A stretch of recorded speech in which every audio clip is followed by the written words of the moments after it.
O advogado Rodrigo Tacla Duran prestou depoimento nesta segunda-feira ao juiz Eduardo Fernando Apio, da 13ª Vara Federal de Curitiba, que é responsável por inquéritos que ainda tramitam na vara relacionados à Operação Lava Jato.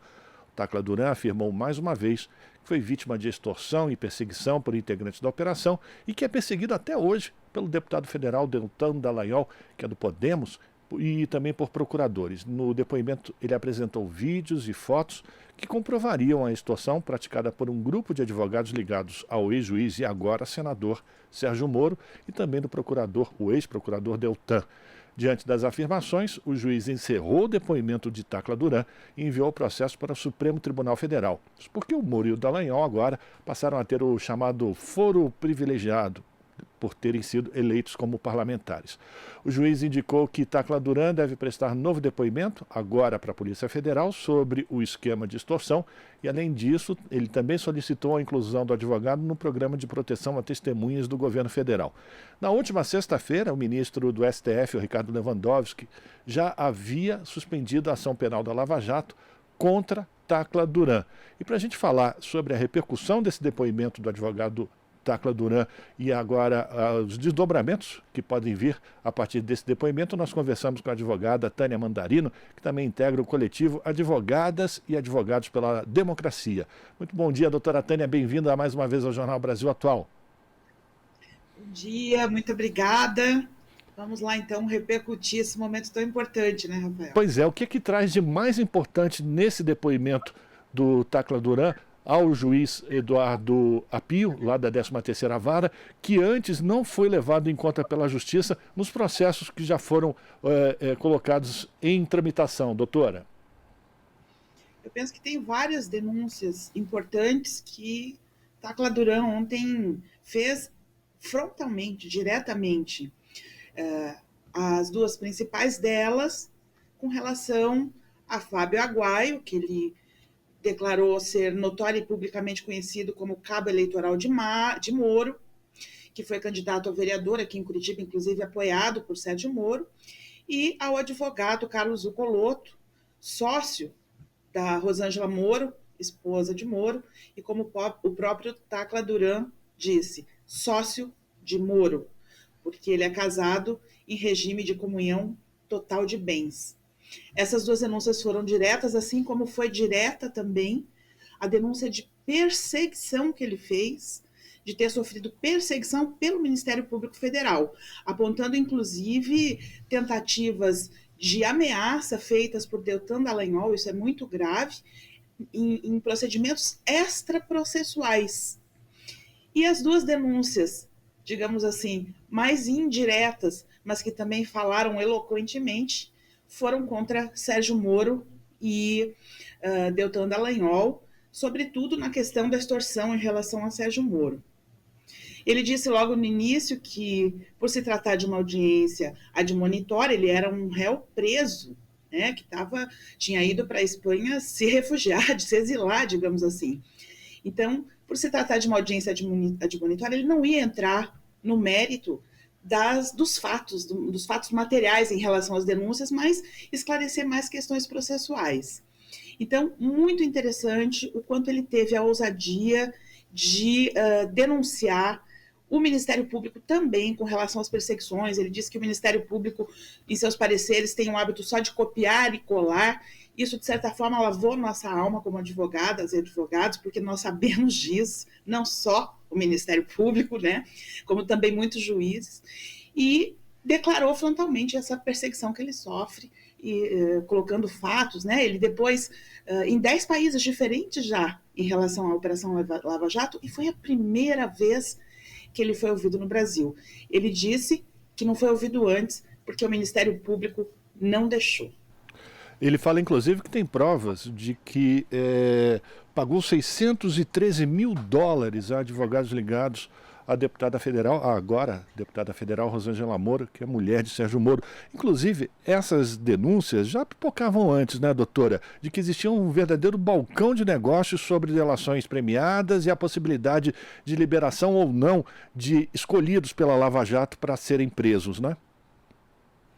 A principal denúncia dele foi uma tentativa de venda do escritório do Sérgio Moro para ele quando ele era advogado do Sindicato dos Hotéis em São Paulo. Ele era, na verdade, diretor jurídico do Sindicato dos Hotéis em São Paulo. E ele juntou um áudio comprovando que os senhores Fábio Aguaio e Carlos Zuccolotto estiveram lá conversando com, aí sim, advogado do mesmo Sindicato de Hotéis, tentando vender o escritório de Sérgio Moro, que, segundo o Tacla Duran, é uma prática comercial comum, ainda que a gente tenha que ressaltar, ilegal na advocacia, e que juntou também fotografias desse dia, né, mostrando que esses dois senhores estiveram lá. Mas ele diz assim, eu não tenho como estender muito, até porque o juiz Eduardo Apio tentou separar bem, como você falou no início, a questão da competência. Se tem duas autoridades envolvidas nessas denúncias, que são Sérgio Moro e Deltan Dallagnol, que nós não consideramos autoridade, mas formalmente são parlamentares, eu tenho que deixar essa questão com o STF. E por isso deixou o caso desses depoimentos com a Polícia Federal. A delegada Fernanda Fontenelle, que estava presente, inclusive, à oitiva por videoconferência, que a Polícia Federal instrui os inquéritos que vão auxiliar o convencimento dos ministros no STF. Mas o Tacla Duran respondeu, eu não comprei os serviços do Sérgio Moro. Então, a minha denúncia aqui hoje vai realmente em relação à conduta dos senhores Aguaio e Zuccolotto, deixando para um segundo momento a questão que a gente tanto espera em relação a Sérgio Moro e Deltan Dallagnol. Agora, doutora Tânia, o ministro Ricardo Lewandowski suspendeu a ação que o Sérgio Moro já havia colocado contra o Tacla Duran. E também, agora, o juiz Apia também solicitou a inclusão do advogado no programa de proteção a testemunhas do governo federal. Essas são duas decisões que mostram ou indicam muito bem o risco que o Tacla Duran está exposto por ter aberto, digamos assim, no popular, ter aberto a boca, ter dado com a língua dos dentes. Ele corre efetivamente risco de vida se continuar nesse processo de denúncias contra essa verdadeira organização criminosa que foi colocada dentro do Ministério Público? Testemunha protegida, ele foi em todos os países em que prestou depoimento. Ele já vem nessa condição de testemunha protegida, inclusive ele próprio, quando começa a audiência, dá conta de que peticionou nos autos, evocando o artigo 33 da Convenção de Mérida, que é uma convenção da ONU, que foi recepcionada pelo Brasil através do decreto 5.807 de 2006, que assegura proteção aos denunciantes, né? Ela diz que cada Estado-parte considerará a possibilidade de incorporar em seu ordenamento jurídico interno medidas apropriadas para proporcionar proteção contra todo trato injusto às pessoas que denunciem ante as autoridades competentes de boa-fé e por motivos razoáveis quaisquer feitos relacionados com os delitos qualificados de acordo com a presente convenção, que trata de corrupção. Então, ele se precaveu, aliás, como um advogado em causa própria. Ele foi elogiado tanto pelo juiz quanto pelo promotor, Dr. Walter, que deu uma alfinetada ao final do Tacla Duran, quando ele disse que o Ministério Público só copiava e colava. O promotor, não, desculpe, o procurador da República defendeu sua posição, inclusive porque ele tinha sido contra um repatriamento de fundos que o Tacla Duran tinha concordado e hoje o juiz autorizou, né? E também porque ele tinha, o procurador, sido a favor, antes de responder diretamente a sua pergunta, Rafael, da habilitação do escritório René Ariel Dotti, que defendeu o Zuccolotto e defendeu também a Petrobras, na época áurea da Lava Jato, né? O procurador foi a favor da habilitação, inclusive esse escritório pediu para participar da audiência com perguntas, e o Tacla Duran, em causa própria, disse que não, defendeu que não. Por quê? Porque o atual presidente da Lava Jato, da Petrobras, me perdoem, o Jean Paul Prats, também pediu habilitação nos autos com outro escritório de advocacia que hoje defende a Petrobras. Então, o Zuccolotto, em causa própria, disse, eu não sou contrário à habilitação da Petrobras nesses autos, mas não com o escritório que defendeu o Zuccolotto, a quem eu estou denunciando. e sim através desse pedido de habilitação do seu atual presidente.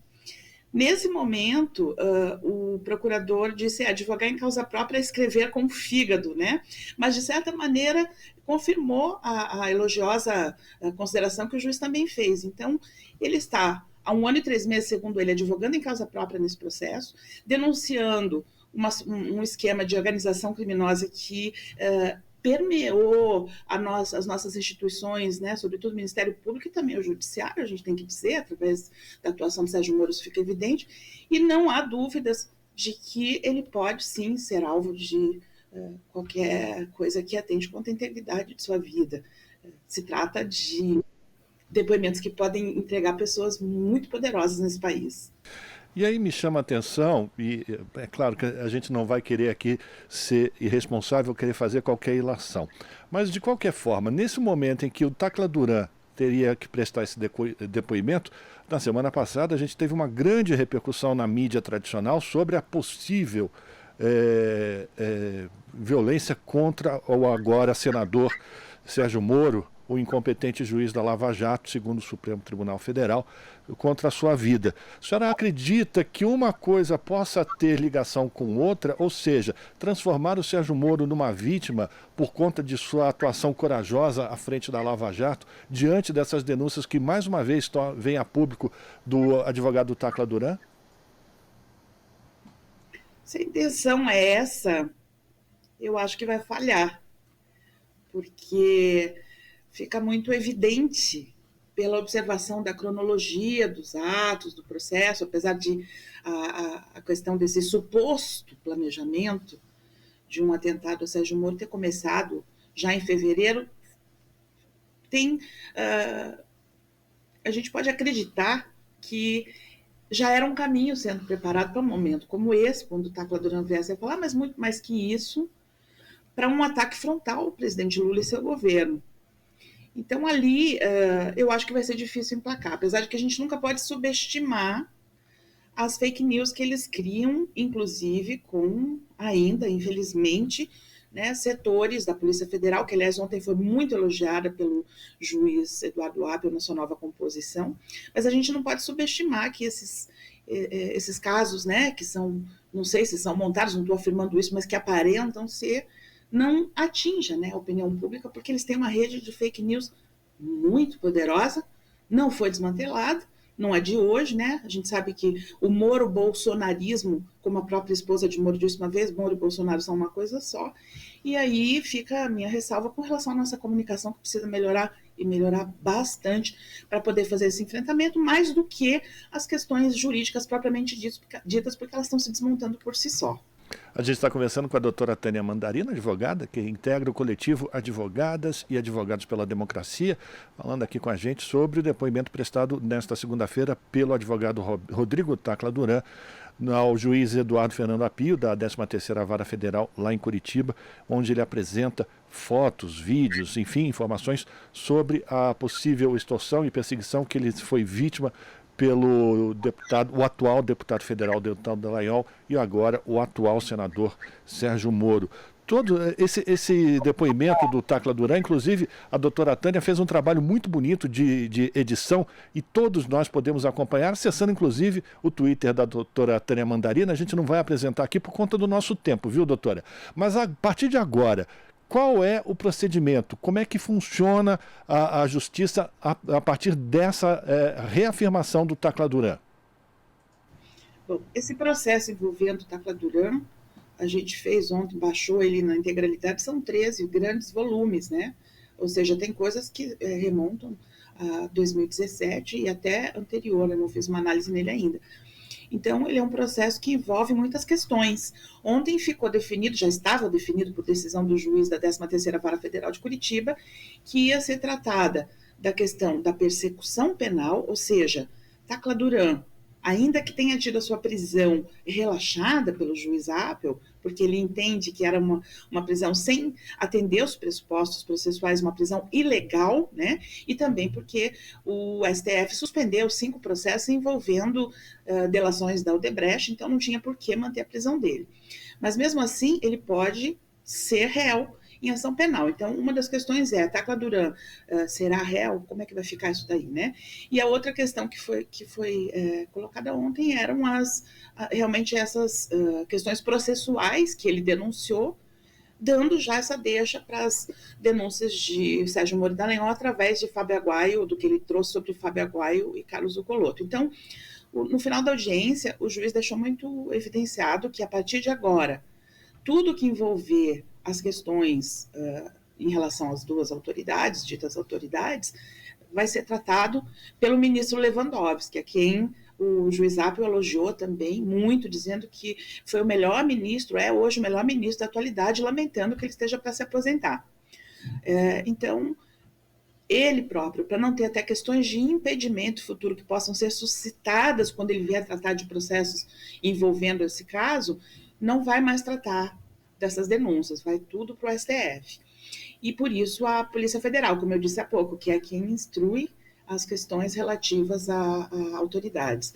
Mas a gente tem uma coisa que é importante dizer, que outro dia nós acompanhamos a Rejane Pescaroli numa audiência de um inquérito instaurado a pedido do ministro da Justiça do governo Bolsonaro, aquele que está preso, o Anderson Torres, porque ela fez um vídeo no TikTok e entendeu-se que caluniou o Bolsonaro.